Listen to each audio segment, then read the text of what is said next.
Assalamualaikum warahmatullahi wabarakatuh. Nama saya Muhammad Rifki Lardabili dengan NPM 2217051128. Di sini saya akan menjelaskan tentang materi pushdown automata. Di sini kita akan mempelajari mekanisme kerja pushdown automata atau PDA.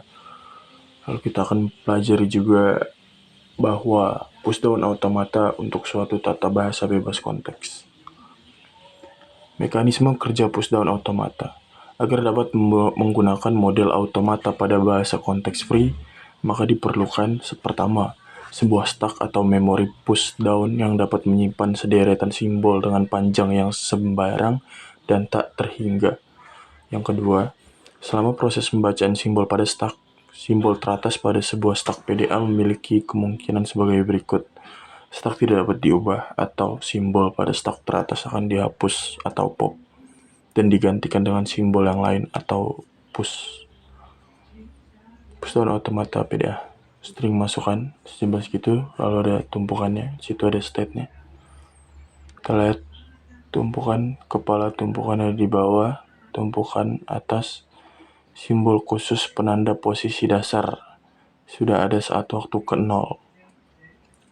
Oh iya, pushdown automata ini terdapat 7 tuple, yaitu M adalah key-nya, sigma, dan lain-lain.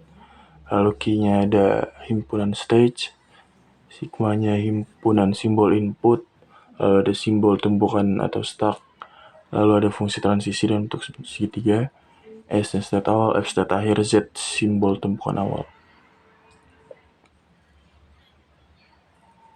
Lalu di sini mari kita cek apakah string ABBA dapat diterima. Lalu penyelesaiannya di sini. Yang pertama kita lihat state key satunya dulu. Top stack Z input string A.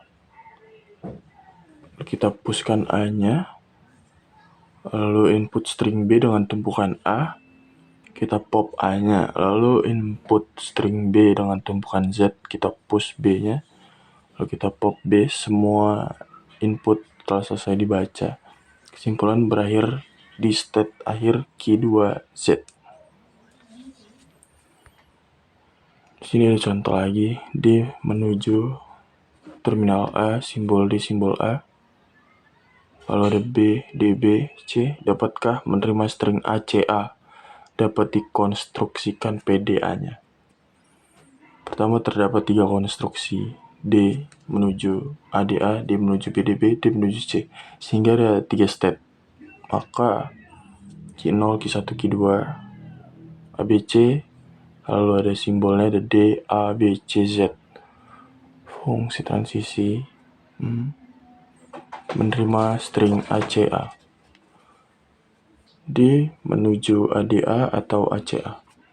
Pertama ada fungsi transisi dari Q0 epsilon Z mengarah ke Q1 DZ. Lalu ada Q1 epsilon D mengarah ke Q1 ADA. Lalu ada Q1 AA mengarah ke Q1 epsilon. Lalu ada Q1 epsilon D mengarah ke Q1 C. Lalu ada Q1 CC mengarah ke Q1 epsilon. Lalu ada Q1 AA mengarah ke Q1 epsilon. Q1 epsilon Z mengarah ke Q2Z. String diterima dengan final state Q2Z. Deskripsi instannya ada seperti ini. Q adalah keadaan saat ini. U adalah input tersisa. S adalah isi tumpukan saat ini. Deskripsi seketika untuk string ACA. Q0 ACA Z. Ya, seperti ini. Contoh PDA yang lain, the states. A-nya yang berarti simbol masukan, B-nya simbol pop, simbol C. Atau kalau ditabelkan menjadi seperti ini. Kan B-nya di atas, lalu kita pop B atau hapus, lalu kita push C. Nah, seperti ini. Pop adalah menghapus, jadi B-nya dihapus. Jadi hanya yang di posisi teratas. Lalu no change adalah tidak ada perubahan. Tumpukan kosong ketika tumpukannya tidak berisi apa-apa. Keadaan halt. Lalu ada pop beat. Sisi seperti ini dapat terjadi. Di sini ada PDA non-deterministik. Contoh PDA. Lalu ada rumus PDA di atas. Ide pokok yang pertama adalah push A ke dalam tumpukan, lalu yang kedua cocokkan B sebagai input dengan A dalam tumpukan. 3 hasilnya adalah cocok. Ini mari kita eksekusi. Langkah pertama, keadaan stage kita buat ke nolnya atau start. Lalu waktu pertama kita memasukkan nilainya simbol epsilon. Lalu kita masuk ke Q1 dengan inputan A. Ada A, epsilon menuju A. Lalu ada A lagi. Lalu kita inputan A di Q1 lagi.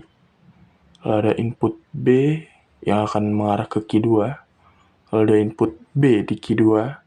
Lalu input B lagi di Q2. Lalu ada Q2 menuju Q3. Itu input B juga diterima.